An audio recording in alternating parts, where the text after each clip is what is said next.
Hey, what's up everybody? Welcome to Ready Aim Fish. Today we're talking about tools.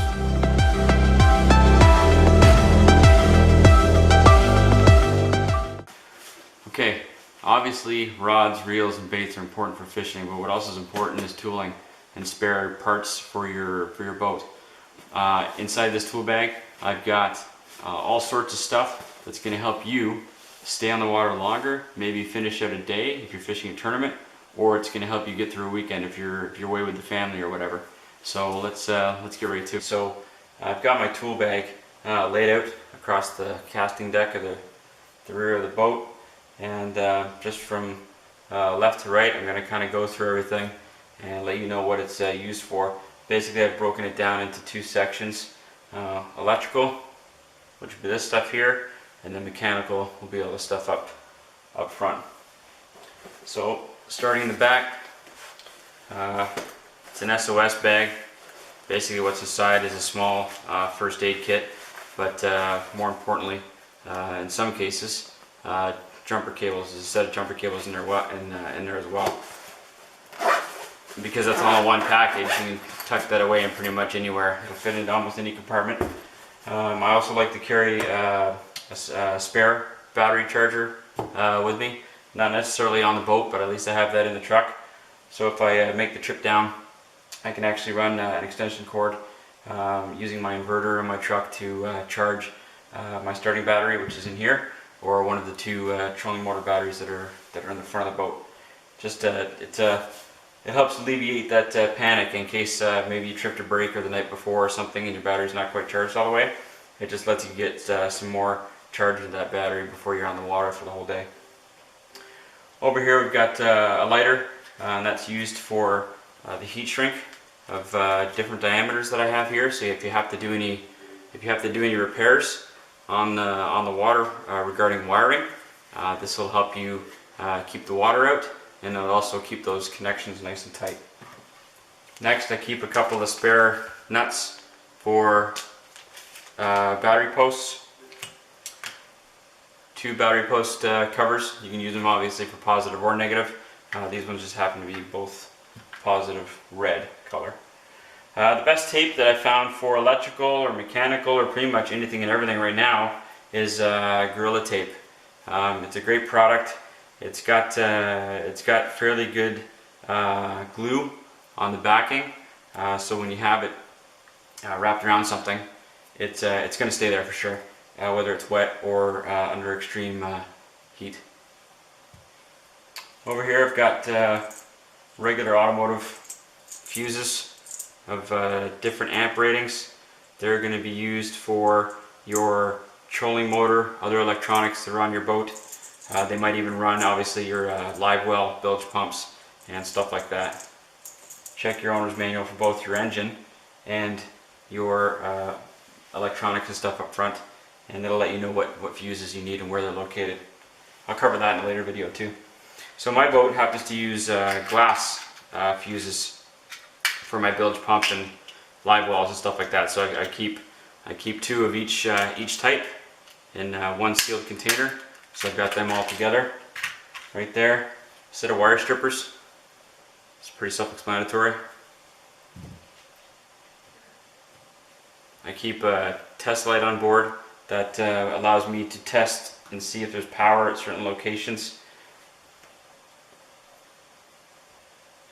In line with the test light, I also keep a voltmeter in my bag as well.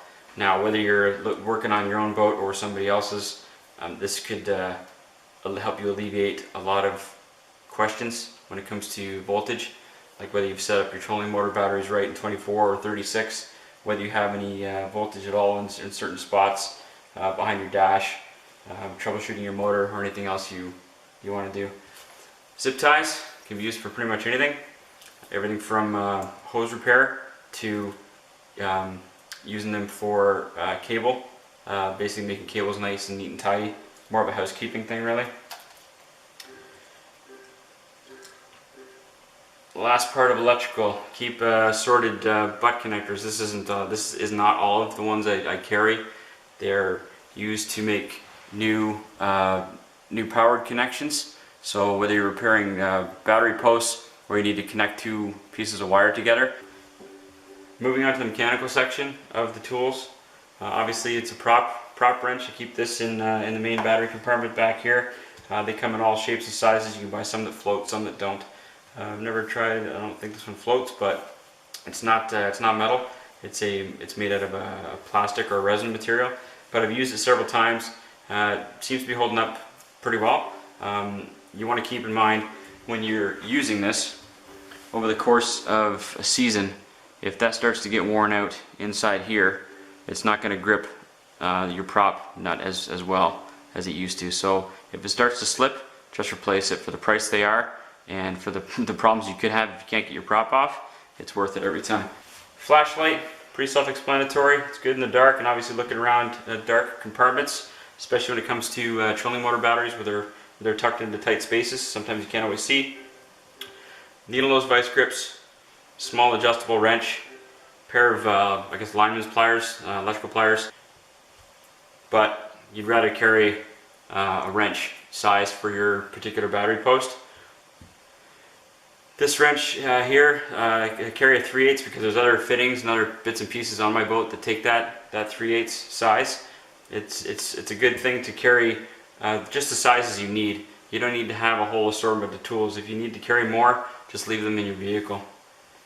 A small pair of electrical pliers, just side cutters. Slip joint pliers. Slip joint pliers, they're good for undoing battery posts as well. Phillips head screwdriver, again, I carry this one actually because the top of my gunnels, there's Phillips screws basically all around the outside of my boat, and I use this to tighten them up when they need it. This little 1/4 inch drive with 7/16 I'm using as a basically a mechanical crank in case my Talon electrical fails. Spend the extra money and get the ratchets with the locking heads. And so you got a button you can depress there. Basically, you can't pull or put bits and pieces like extensions or sockets on this without pushing down on that tab. One of my favorites, stubby screwdriver. It's a multi-bit. These are great because they've got all the bits inside. That's why I don't carry like a whole assortment of screwdrivers. Again, if you need a lot of tools, just leave them in your vehicle. This will basically help you get back to the dock and onto the trailer, hopefully. Spare plug. So I've got an external tank, external fuel tank adapter in a case.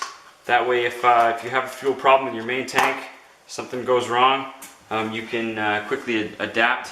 And if you can get your hands on an external fuel tank, whether it's by some cottager or another boater on the water, you have something you can quickly put into place in case they don't have one, and you can use that fuel to get you back to where you need to be.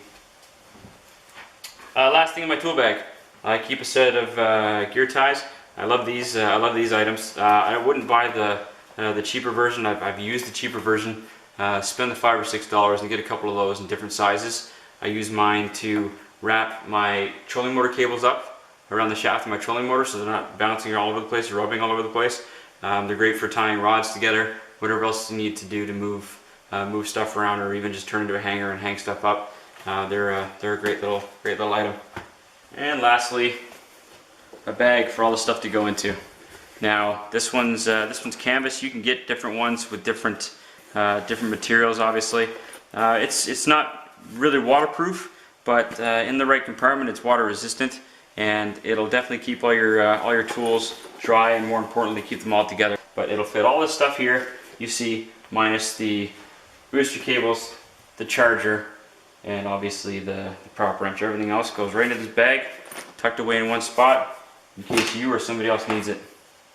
Hey, I hope you enjoyed the video. I hope you'll never have to use any of the stuff that I showed you today, but this will at least give you a start. If you liked the video, please click the like button, subscribe to the channel, and we'll see you in the next one.